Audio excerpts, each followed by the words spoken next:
하나님의 말씀은 사사기 21장 6절부터 15절 말씀입니다. 구약성경 400쪽에 있습니다. 함께 읽겠습니다. 이스라엘 자손이 그들의 형제 베냐민을 위하여 뉘우쳐 이르되 오늘 이스라엘 중에 한 지파가 끊어졌도다. 그 남은 자들에게 우리가 어떻게 하면 아내를 얻게 하리요? 우리가 전에 여호와로 맹세하여 우리의 딸을 그들의 아내로 주지 아니하리라 하였도다. 또 이르되 이스라엘 지파 중 미스바에 올라와서 여호와께 이르지 아니한 자가 누구냐 하고 본즉 야베스 길르앗에서는 한 사람도 진영에 이르러 총회에 참여하지 아니하였으니 백성을 계수할 때에 야베스 길르앗 주민이 하나도 거기 없음을 보았음이라. 회중이 큰 용사 12,000명을 그리로 보내며 그들에게 명령하여 이르되 가서 야베스 길르앗 주민과 부녀와 어린아이를 칼날로 치라. 너희가 행할 일은 모든 남자 및 남자와 잔 여자를 진멸하여 바칠 것이니라 하였더라. 그들이 야베스 길르앗 주민 중에서 젊은 처녀 400명을 얻었으니 이는 아직 남자와 동침한 일이 없어 남자를 알지 못하는 자라. 그들을 실로 진영으로 데려오니 이곳은 가나안 땅이더라. 온 회중이 림몬 바위에 있는 베냐민 자손에게 사람을 보내어 평화를 공포하게 하였더니 그때에 베냐민이 돌아온지라. 이에 이스라엘 사람이 야베스 길르앗 여자들 중에서 살려둔 여자들을 그들에게 주었으나 아직도 부족하므로 백성들이 베냐민을 위하여 뉘우쳤으니 이는 여호와께서 이스라엘 지파들 중에 한 지파가 빠지게 하셨음이었더라. 아멘. 오늘도 사사기의 말씀으로 하루의 삶을 열어가시는 저와 여러분의 삶에 하나님의 은총이 가득하시기를 예수님의 이름으로 축복합니다. 지금 이 이스라엘 백성들이 베냐민과의 전쟁에서 승리한 후에 길르앗 야베스에서 돌아온 그날, 그곳에는 흔히들 이 전쟁에서 승리한 사람들이 벌였던 그런 축제가 없었습니다. 이들에게는 승리의 기쁜 함성도 없었습니다. 그 대신에 이들에게는 눈물과 한숨과 쓰라린 후회만이 있었습니다. 그러면 이들은 과연 뭐라고 후회했습니까? 우리 본문 6절 말씀을 보시면 나타나고 있는데 6절을 함께 읽겠습니다. 시작. 이스라엘 자손이 그들의 형제 베냐민을 위하여 뉘우쳐 이르되 오늘 이스라엘 중에 한 지파가 끊어졌도다. 아멘. 이 장면은 마치 땅에 떨어져 깨져버린 유리창이 한번 부딪히고 깨져버린 것이 다시는 회복될 수 없는 그런 아무리 후회해도 되돌릴 수 없는 것을 보여주고 있습니다. 그들은 자기들이 옳다고 생각해서 행동을 했는데 그 결과는 돌이킬 수 없는 비극이었더라는 것이죠. 때때로 우리도 이런 생각을 할 때가 있습니다. 내가 지금 가고 있는 이 길에 혹시 나는 그 길 끝에서 후회를 하지는 않을까? 내 감정대로, 내 판단대로 행했던 그 일이 나중에 내 눈물을 부르지는 않을까? 누구나가 그런 생각을 할 수 있지만 그러면 어떻게 하면 우리는 조금이라도 후회 없는 그런 복된 길을 걸어갈 수 있을까요? 본문의 말씀을 통해서 우리가 함께 은혜를 나누는 시간이 되길 원합니다. 첫째로 하나님 없이 내린 결정은 눈물로 돌아오게 됨을 기억해야만 합니다. 이스라엘 백성들은 하나님께 묻지 않았습니다. 그들은 12지파 중 한 지파가 악을 행했다라고 그렇게 판단을 했고 공의라는 이름으로 심판을 했습니다. 이들이 내린 결정 안에 하나님의 음성은 없었습니다. 그러므로 우리는 오늘 본문의 말씀을 통해서 깨달아야 합니다. 어떤 깨달음입니까? 하나님의 뜻은 과연 무엇일까? 그런 고민 없이 기도 없이 내린 판단은 결국 후회와 눈물로 끝나기가 쉽구나 하는 것을 우리는 깨달아야 합니다. 세상의 정의는 감정만을 앞세우는 경우가 많고 그렇게 감정만을 앞세우다 보면 잔혹해지기가 십상입니다. 사랑 없는 열심이 공동체를 무너뜨려 버리는 그런 경우를 얼마나 많이 보게 되는지요. 사랑하는 여러분, 만약에 오늘 우리가 내리는 감정적인 판단이 하나님께 묻지 않은 그런 결정, 하나님 뜻에 반하는 그런 결정이라고 한다면 내일은 후회와 눈물만 흘리게 될 수 있습니다. 하나님의 음성을 듣지 않고 행동한 그 한 걸음이 나중에 내 인생을 무너뜨리는 탑의 한 조각이 될 수 있다. 그것을 하나 빼버리면 그동안 쌓아 올렸던 탑이 와르르 무너져 버리는 것처럼 그런 조각이 될 수 있다는 겁니다. 그러므로 오늘도 하나님께 엎드려 뜻을 구하시고 길을 구하시는 복된 성도가 되시기를 예수님의 이름으로 축복합니다. 둘째로 우리는 감정을 앞세운 어리석은 맹세를 조심해야만 합니다. 이스라엘 백성들은 베냐민을 미워하며 맹세까지 했었습니다. 본문 7절을 보시면 이스라엘 백성들이 어떤 맹세를 했습니까? 우리는 절대로 베냐민 지파에게 딸을 주지 않겠다.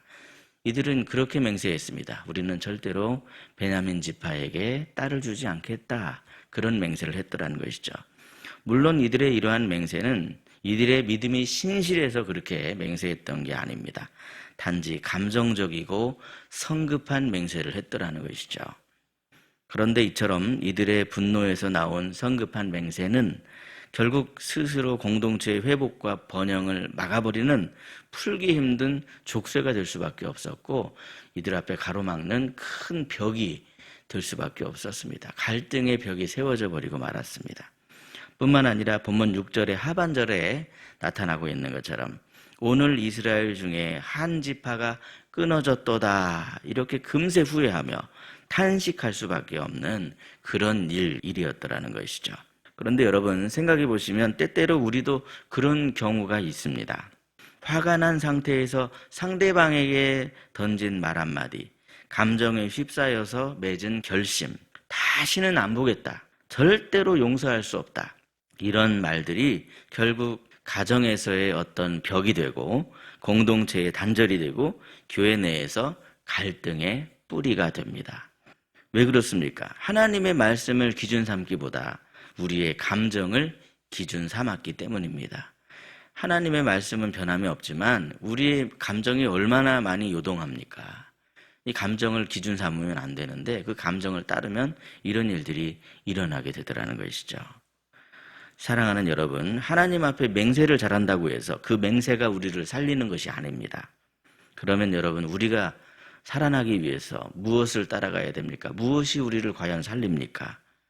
맹세가 우리를 살리는 것이 아니라 회개가 우리를 살립니다. 판단이 공동체를 지키는 것이 아니라 용서가 공동체를 지킵니다. 무슨 말씀입니까? 우리 안에 회개가 있고 용서가 있다면 아직은 기회가 있고 아직은 늦지 않았다 하는 그런 뜻입니다. 맹세를 했냐 안 했냐 그것이 문제가 아닙니다. 그보다 더 중요한 것은 우리 안에 있는 요동치는 그 감정을 주님 앞에 내려놓고 다시 하나님께로 돌이키는 것이 중요한 것입니다. 쏟아진 물을 담을 수 없듯이 한 번 뱉은 말을 담을 수는 없지만 그럼에도 다시 하나님께로 돌이키면 누구라도 기회가 있다 하는 것을 기억하시기 바랍니다. 사람으로는 할 수 없듯에 하나님으로는 하실 수 있으니 우리 하나님은 무슨 일이든지 다 하실 수 있습니다.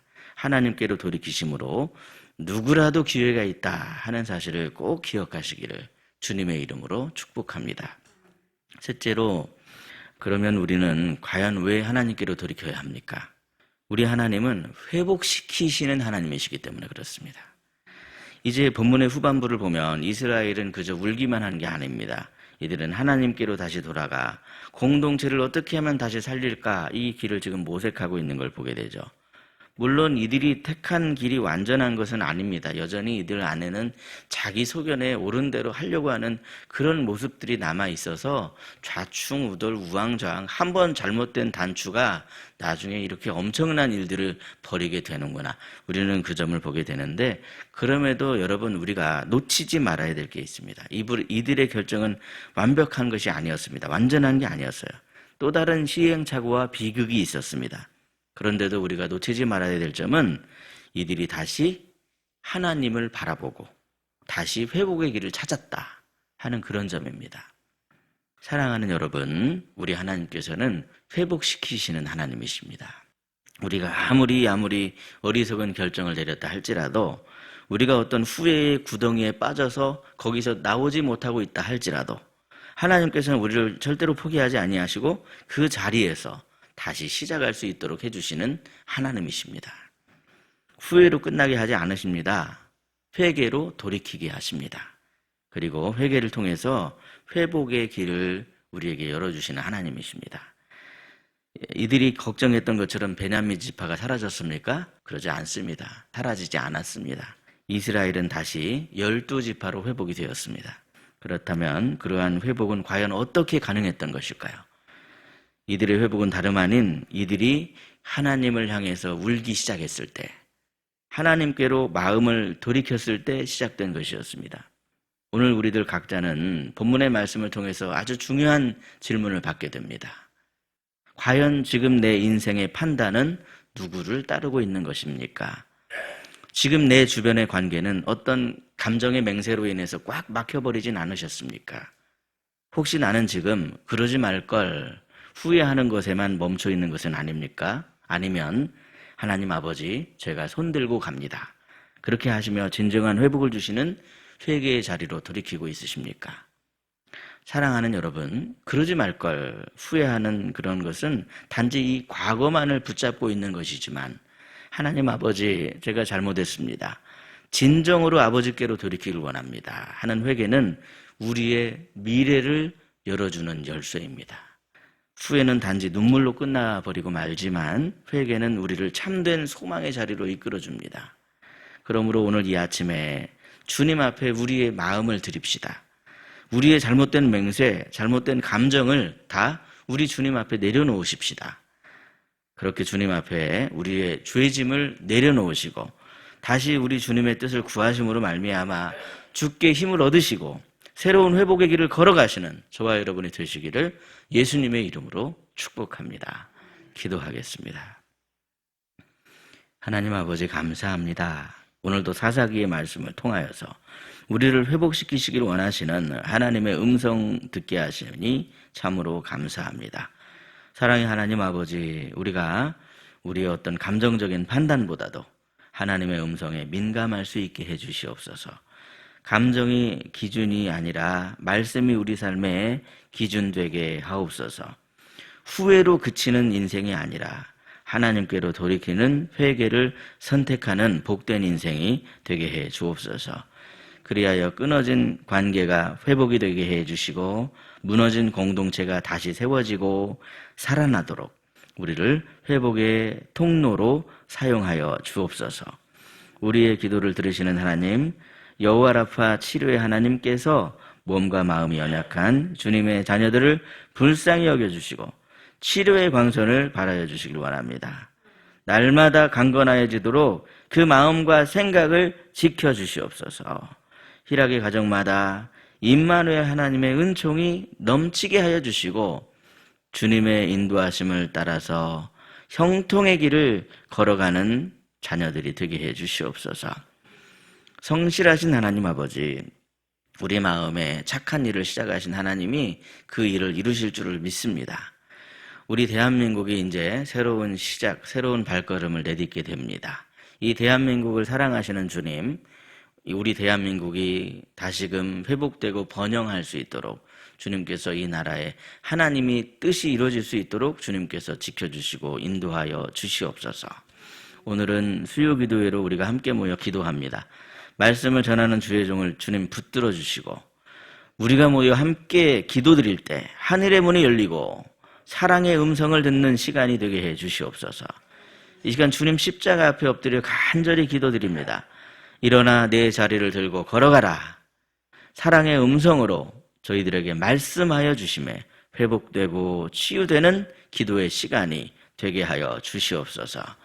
예수님의 이름으로 기도하옵나이다. 아멘.